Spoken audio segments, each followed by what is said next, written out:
Joe and I went to Mar-a-Lago to meet personally with President-elect Trump.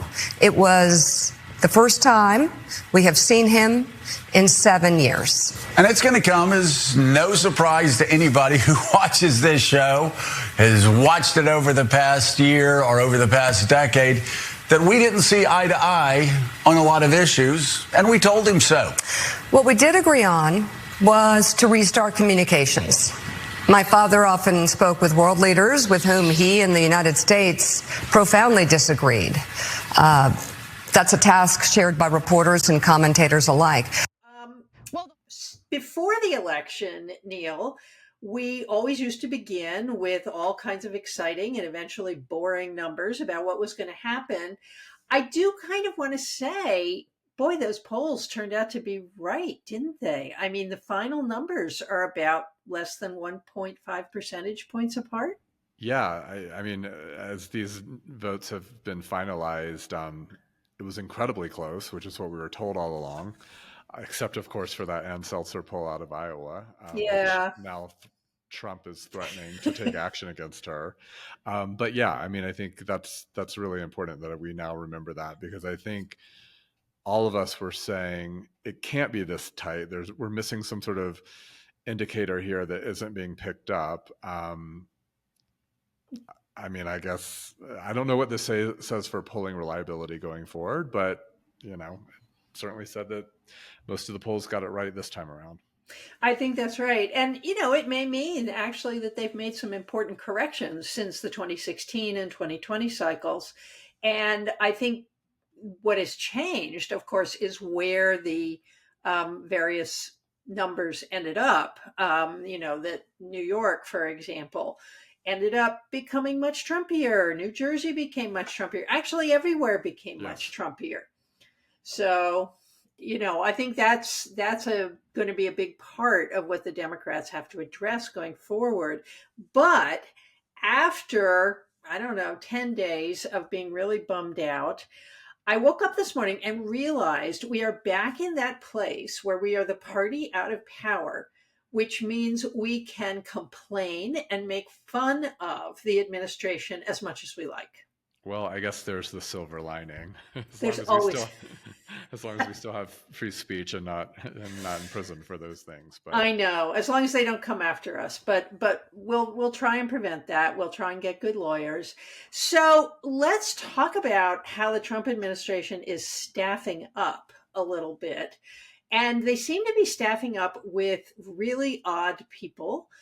Benjamin Oreskes of the New York Times reports that convicted sex offender and all-around schmo Anthony Weiner will not be joining the Trump administration, but he is considering running for office again. And you have to think that Anthony Weiner is kind of looking at Donald Trump and saying, well, if that guy can run for president and if he can put all these sex offenders in his cabinet, surely I can run for city council. So he's thinking of taking some time off from his job as a talk show host on WABC radio and running in a primary for city council. He said this is going to reset his political career.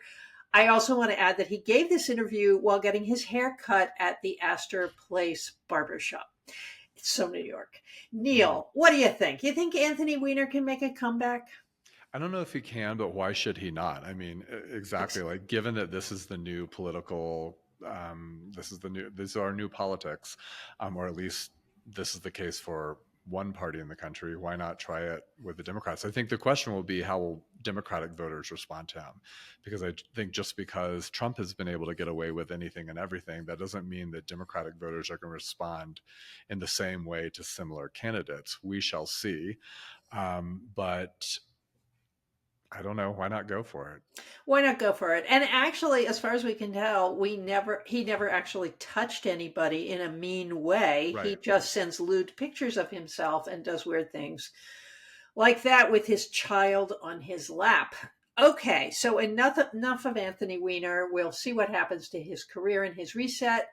So let's turn to Matt Gaetz, who is an unconvicted possible sex offender and possibly broke a whole bunch of other laws. And he was doing the drip, drip, drip thing about allegations that he partied with drugs and underage girls. There was an ethics report that there was a struggle on that ethics committee, which I learned is half Democrats and half Republicans, regardless of the party in power. Yeah, so they were kind of at loggerheads as to whether to release this report, but clearly pieces of it were being leaked. We got some of it in the Washington Post that Matt Gaetz paid two women $10,000 for sex. And then the New York Times printed this story that had this terrific graphic, which I think was leaked by the Justice Department, that's kind of a spider web chart of Matt Gaetz, his friends, and a bunch of sex workers and all the places that money got Venmo'd. I mean, wow. So before we talk about this, Neil, I do want to say, as of this afternoon, Matt Gaetz has withdrawn from consideration as Attorney General of the United States.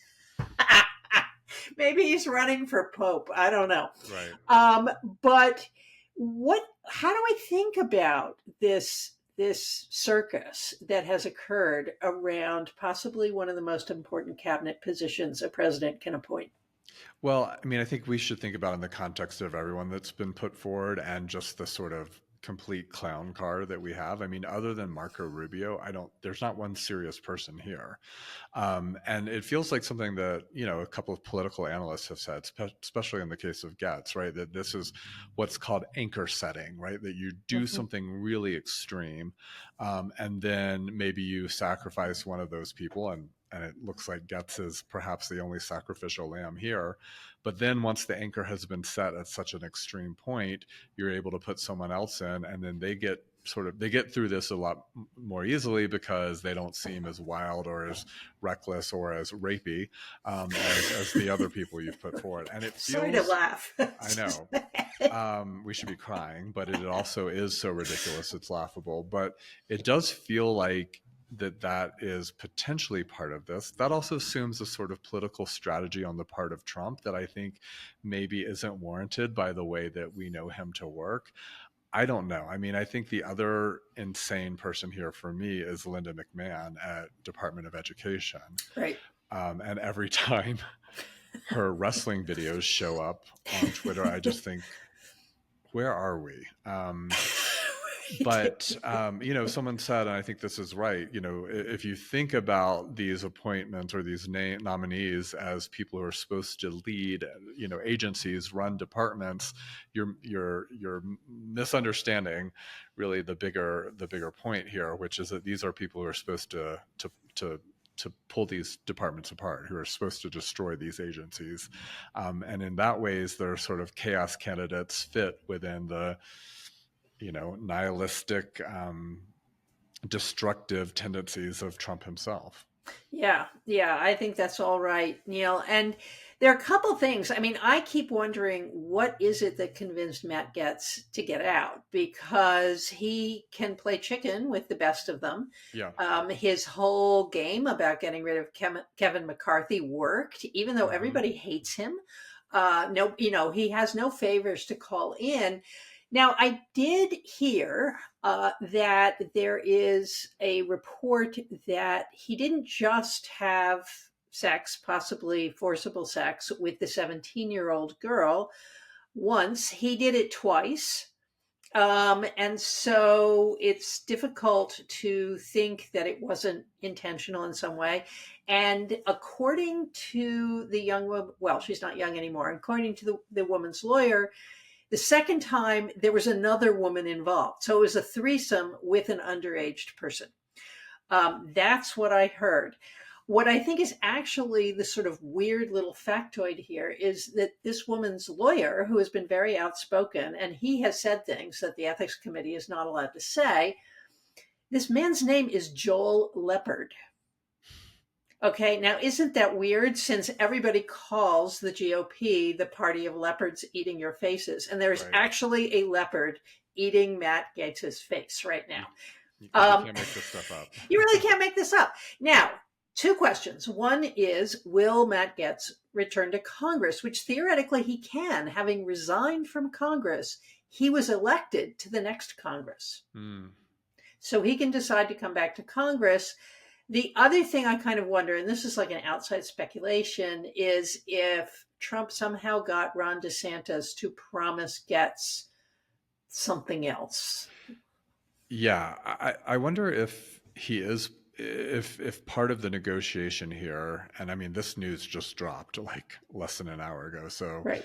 I think there will be a lot more reporting, obviously, to come out soon. But I wonder if part of the negotiation here was some sort of backroom deal where he comes back to Congress, the charges, the ethics, investigation against him is put away, you know, and as a response to him withdrawing from this nomination. I mean, I don't know if that's at all possible, but it seems like anything is at this point. I did also wonder about the DeSantis angle, though, as well. Yeah. And certainly DeSantis is not a favorite of Trump these days, but you can imagine a way in which Trump could both pull in DeSantis through some sort of deal making on behalf Right. of Getz that sort of keeps all of them in his thrall. Right. And I would say, of course, the big goodie that's hanging out there is that Senate seat that Marco Rubio is vacating. But I am hearing on the wire that Lara Trump is a favored candidate for that seat, which kind of makes me ill. But it seems more likely that Lara Trump would get appointed to it than that Matt Gaetz would. It's disgusting to have heard that news of Lara Trump recently, but then to think that maybe the alternative is Senator Matt Gaetz. I mean, again, this is just like the anchor setting that we're talking about of just one, right.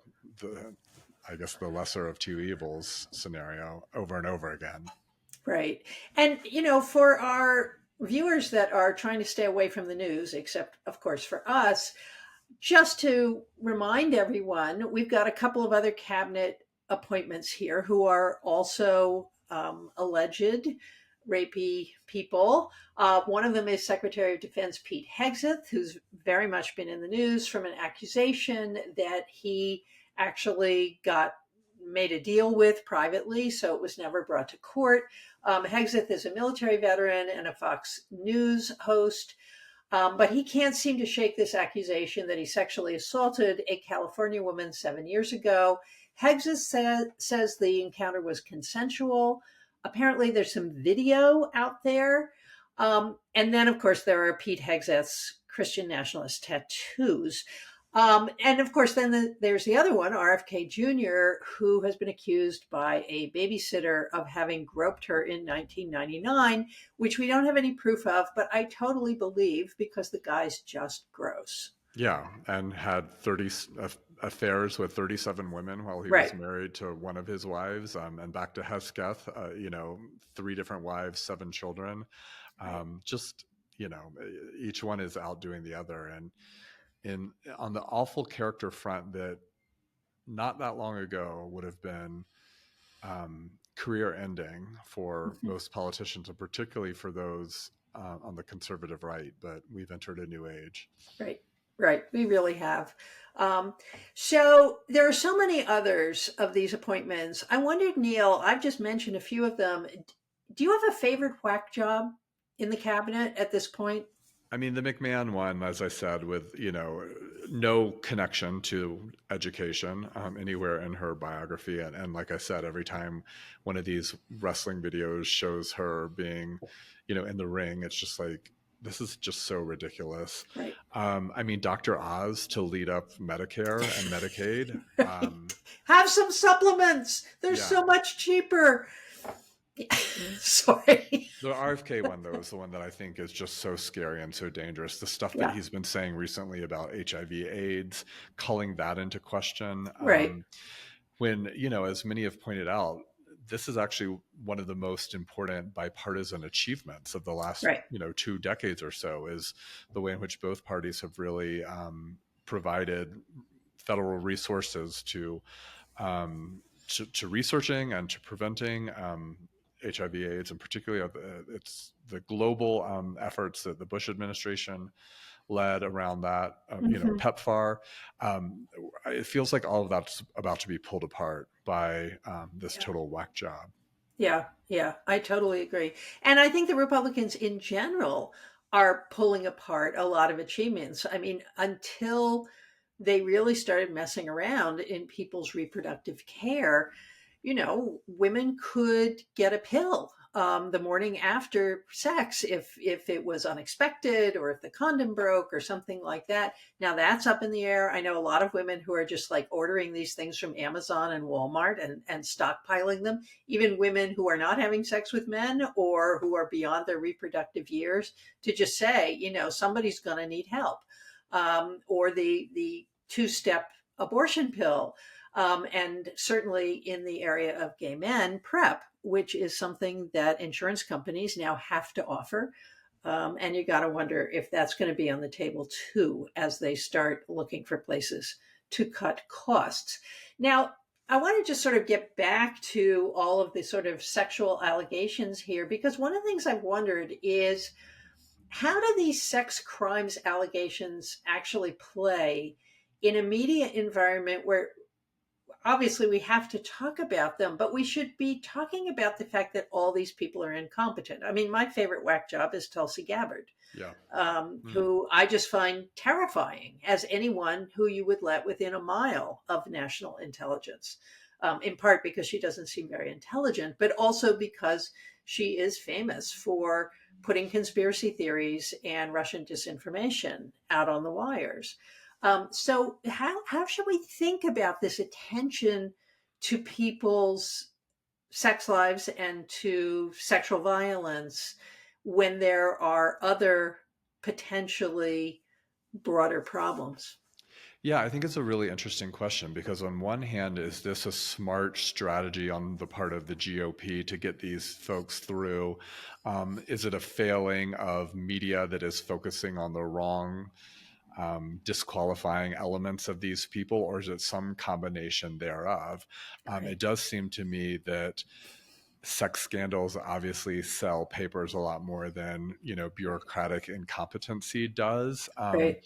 But I also think that there's a way in which Republican officials, or shall we say Trump administration leaders here, are sort of banking on these sex scandals being the thing that sort of take up attention, but also ultimately get accommodated, that get Yep. sort of pushed aside, and that these folks get through.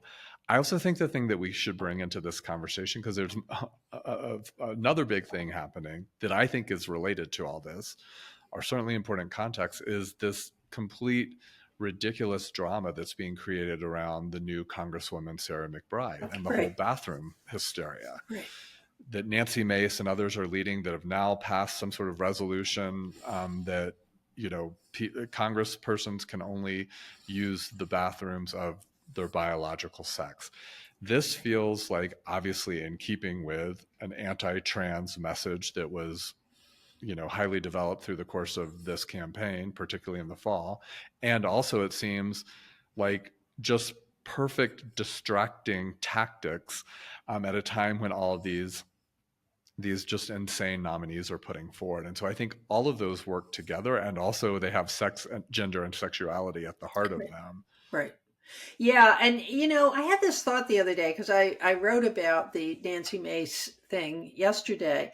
And I have had the thought that the Democrats actually need to be bold and embrace the transgender issue.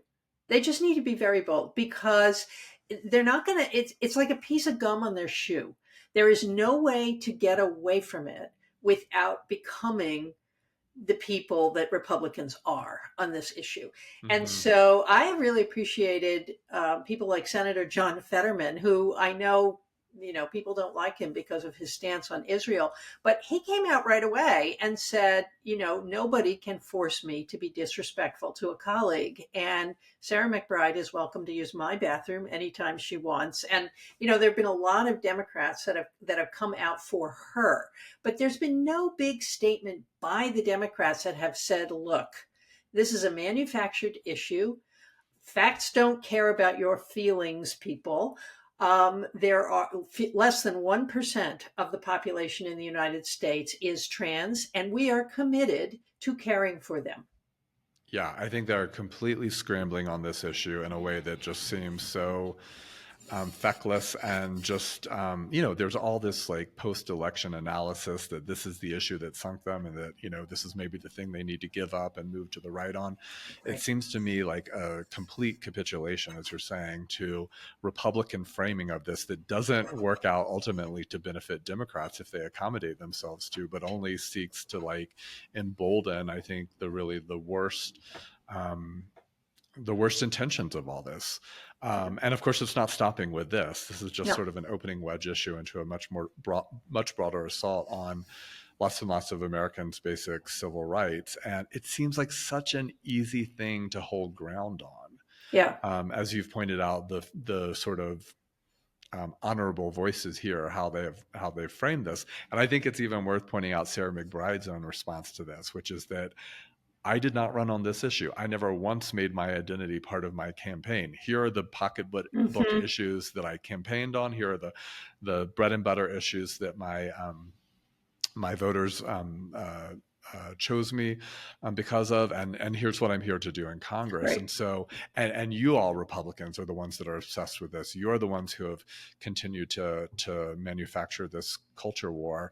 And I think that that's a really smart way of not ceding ground on this and also retaining one's integrity Yeah. and also a sort of commitment to basic rights too.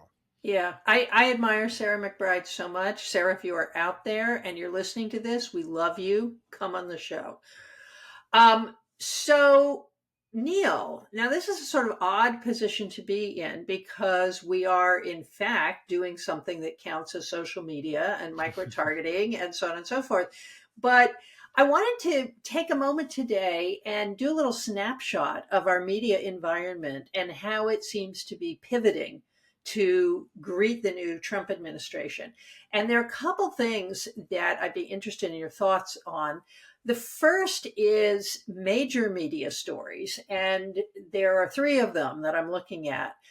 One is Mika Brzezinski and Joe Scarborough's abasement at Mar-a-Lago. Okay, so they went to Trump and bent the knee after years of criticizing him relentlessly. The phenomenon of all of these Fox News hosts going into Trump's cabinet. So there is this shift of Fox as being this sort of incubator for actual policymakers. So that's the second thing. And Fox is going to have to find a bunch of new hosts, obviously.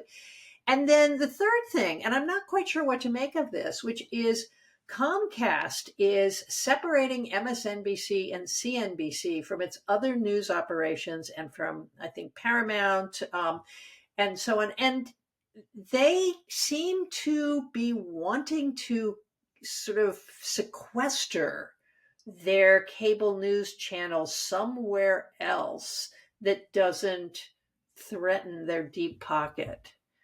And I wonder what you think about all these things. And then I want to talk about, how people are leaving X and going to Blue Sky and what that has to do with our information environment. But what about the major media stories, Neil?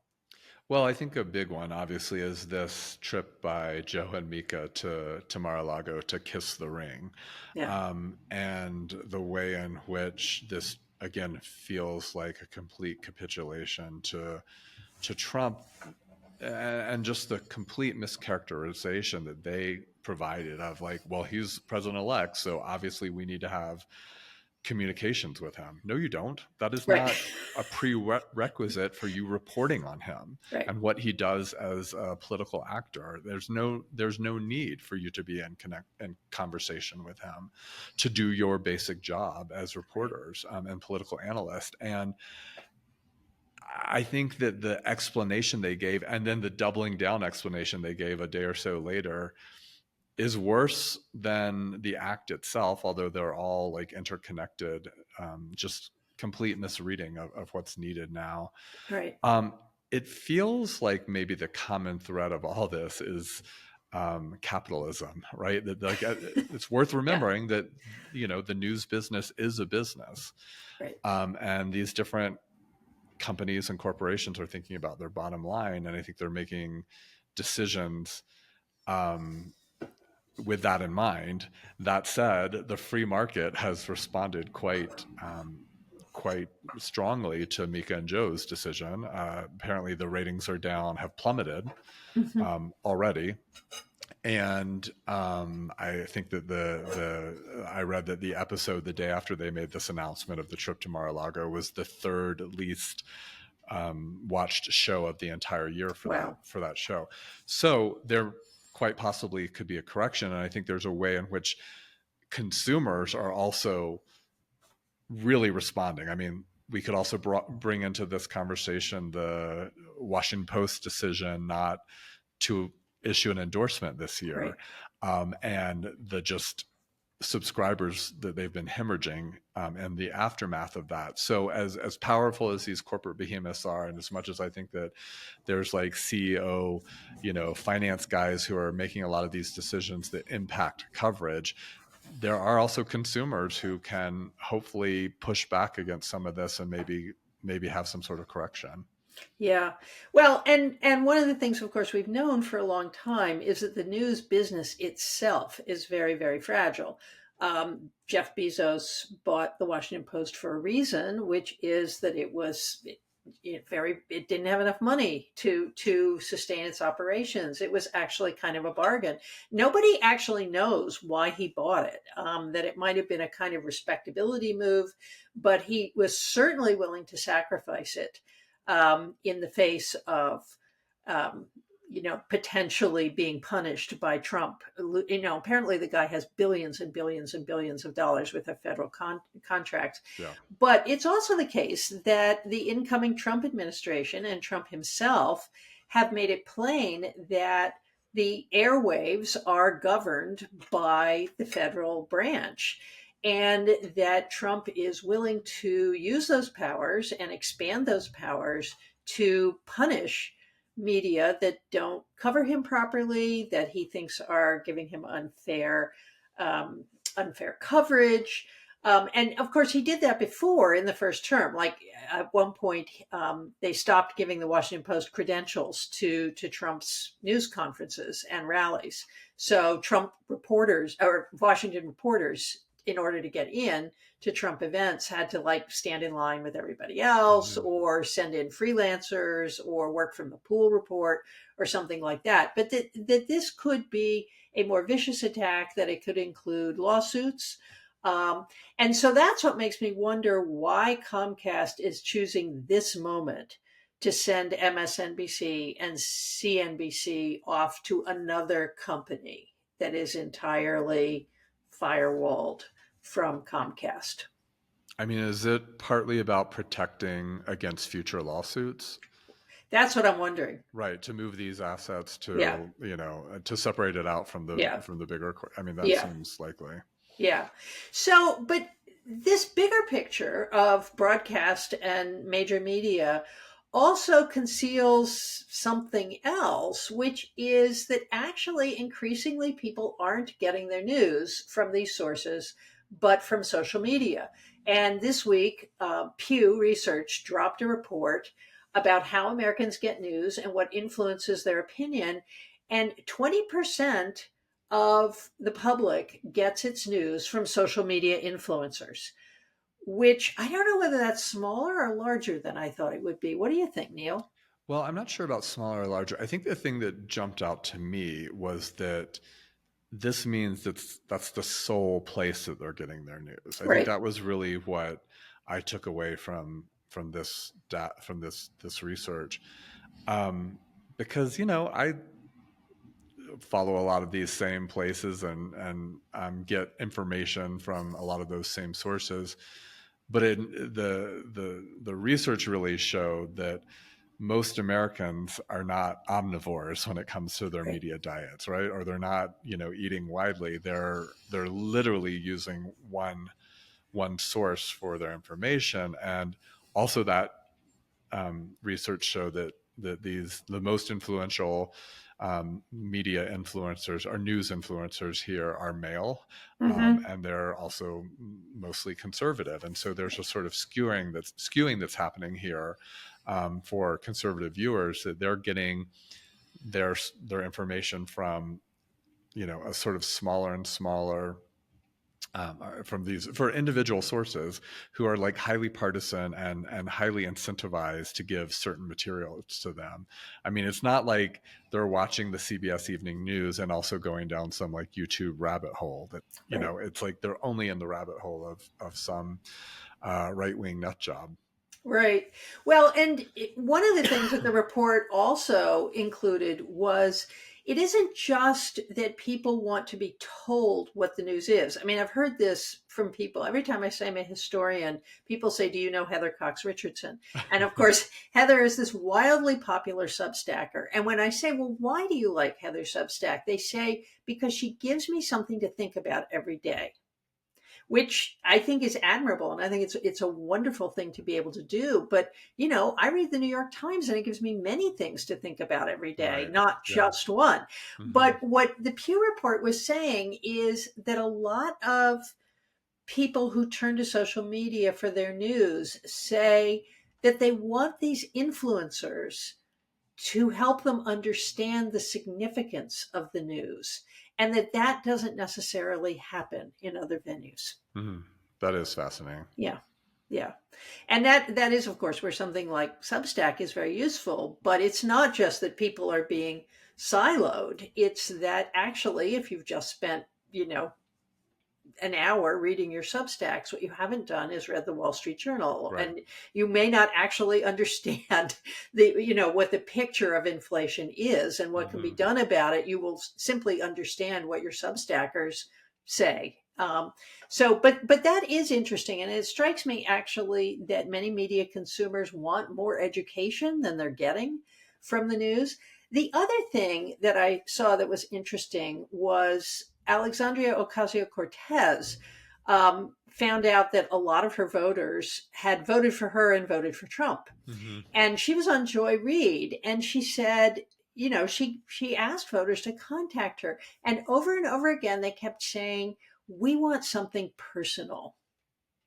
We want a personal relationship with the person who's giving us our news." And that strikes me as a major historical shift, Neil.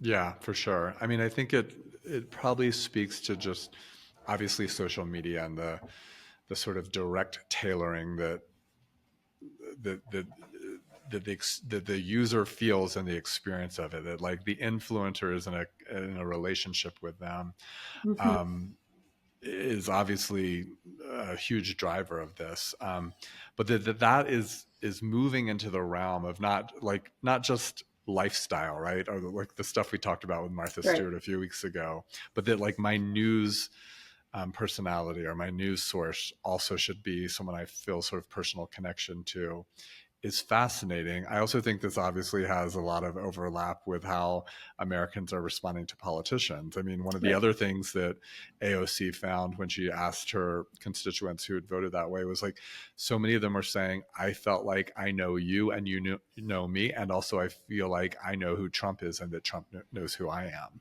Right. And it's wild that a voter would imagine these two politicians in that Hmm. same way, and yet Hmm. that was the overwhelming response from her constituents who voted that way.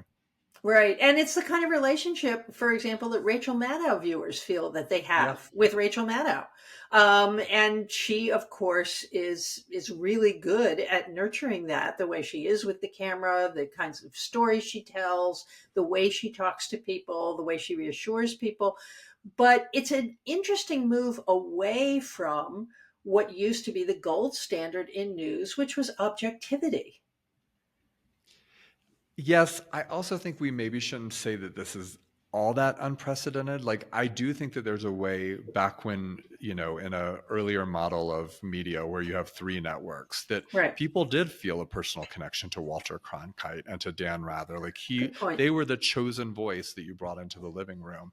But I think that what's been the interim moment is the proliferation of cable and like Hmm. lots of media outlets, and where that sort of personal connection for a generation or two there was more distance there, right? You're just maybe you're tuning into MSNBC over Fox because that's a particular interpretation of news that aligns with you, but you're not necessarily connected to individual anchors. But I think what we've moved into is this highly specialized, highly tailored version of I will find my one influencer, I'll find my one TikTok guy, my one YouTube personality, in a way that maybe is a bit connected back to that earlier model of deciding that Walter Cronkite was the trusted source in your home. Right. And the new Walter Cronkite is Joe Rogan. Right. And, and if Joe Rogan changes his mind about something, 3 million people go with him. Yeah. So on a dime. Yeah. And it's an interesting way of like outsourcing your decision making. Yeah. It's like, well, Joe Rogan thinks it's a good idea. So do I.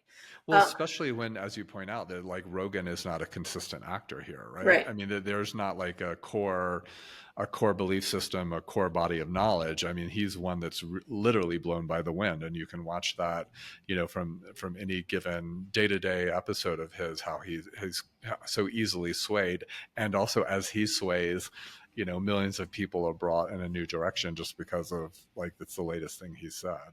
Well, and it's interesting too, and this is the last sort of semi-irrelevant thing I'll say about the media, but one of the big frames that has been put around media personalities in the last 20 years is branding.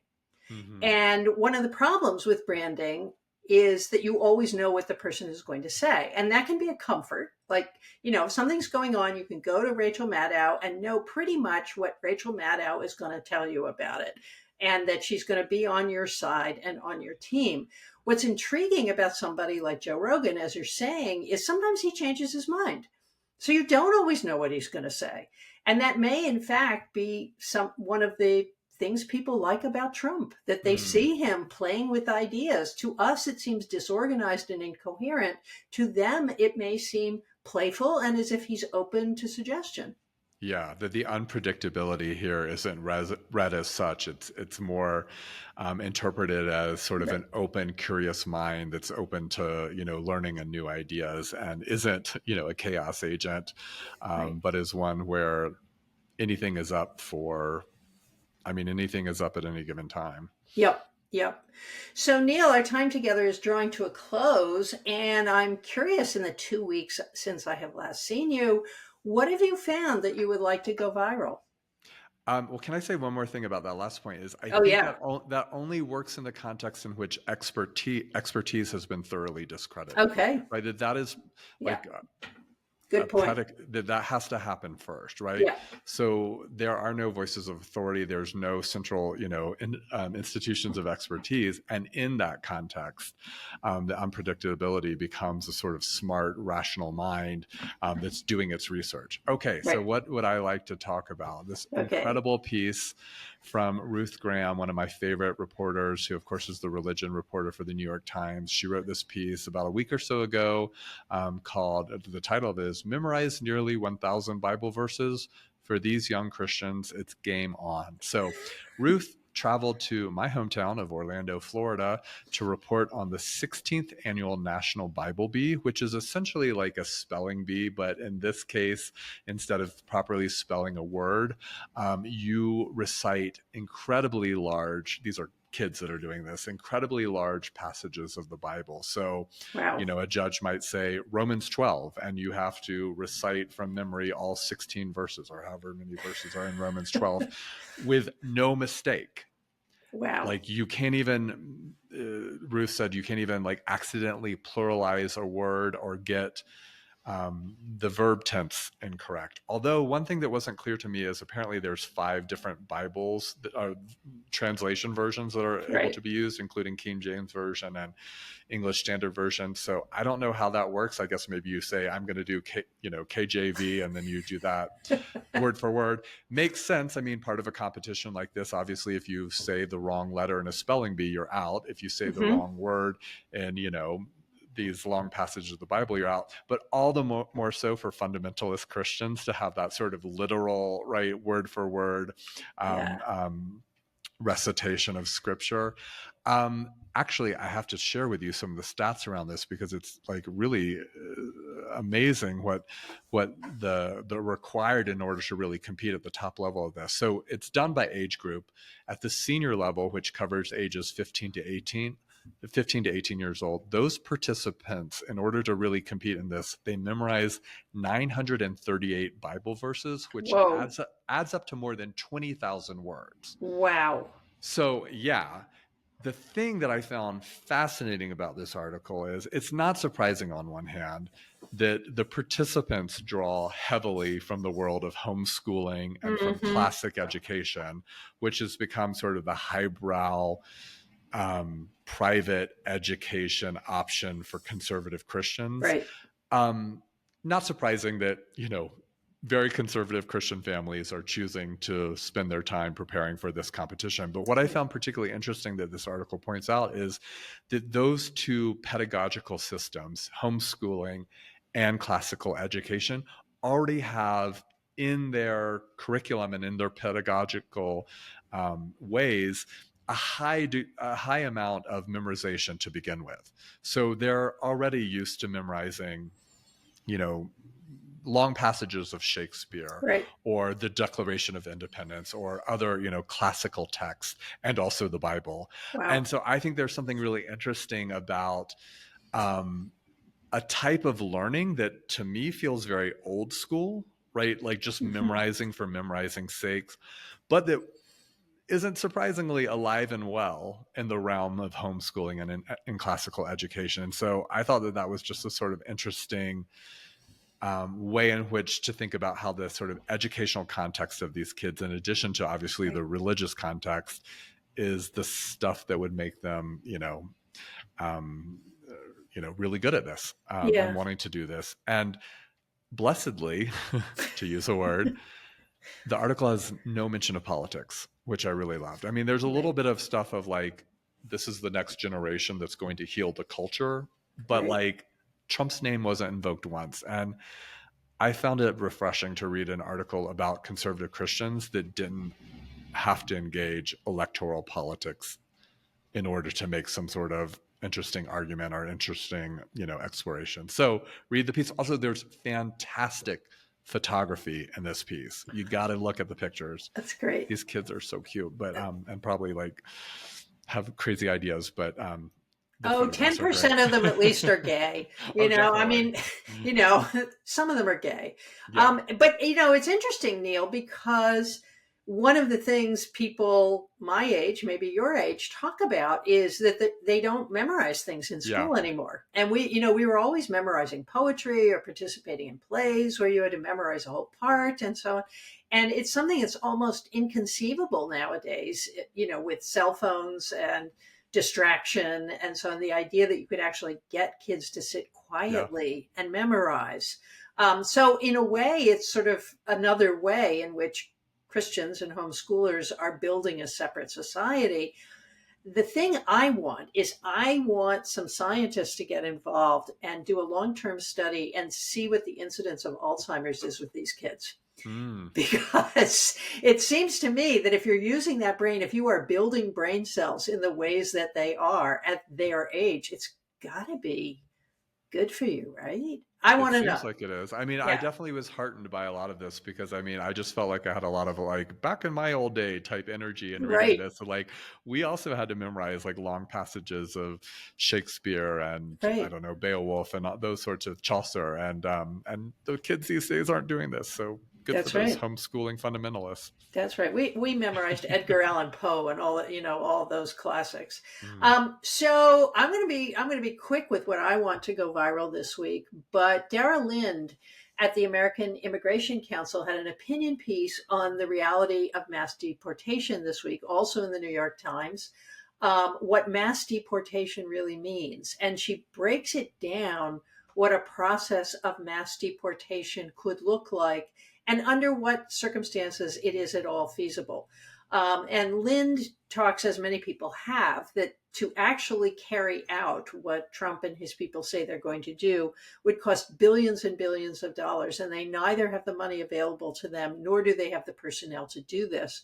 what she suggested is that there will be a process that is much like the processes in the past, which is if you have limited numbers of people, you grab all the low hanging fruit. And that is people who have already been arrested for some reason. It doesn't mean they're guilty of anything, or people who are coming in to check in, as you have to do regularly if you're making an asylum claim, so that there will be locations that ICE agents will be there and simply scoop people up and move them out. Um, she was also suggesting and using historical examples from the 1930s when large numbers of Mexican laborers were expelled during the Great Depression, and then during something that had the ugly name Operation Wetback. Listeners, that is not a nice thing to call anybody. In the 1950s, in which Mexican workers were also deported, and that one of the chief ways of deporting people was simply to make the environment around them so terrifying and uncertain that they left on their own devices. So one of the things Lind is arguing is that the vast number of so-called deportations may in fact be people actually leaving on their own. But that also presumes that they have a place to go to. For example, sending people back to Haiti is a non-starter. And similarly, Dara Lind suggests that there are a range of countries that will not take flights from the United States, bringing citizens back. So that is going to take a lot of negotiation, and it may not happen. So Lynn's sketch of the possibilities here were, on the one hand, just as scary and awful as we think they are. And I don't want anybody to become desensitized to it or think there's some kind of better way to deport people and break up families and so on. But she was also saying, don't become hysterical. There is a process here that the Trump administration cannot entirely subvert. And that allows all of us to think about ways to support the immigrants that we can. Is there anything more that we should be discussing before we go? I don't think so. I mean, let's brace for the next news. I mean, I think one thing we didn't mention was, okay, Getz is out. So who's up next? Yeah. Time will tell, and it's probably not going to be an improvement, but we have a lot more names, I think, to talk about in the days ahead. So I heard that the Attorney General of Missouri was one of the people who was up for it, but I'm rooting for Jeanine Pirro. That's my prediction as well. On that note, Neil, I'll see you next time. All right, sounds good. Bye-bye. Bye-bye.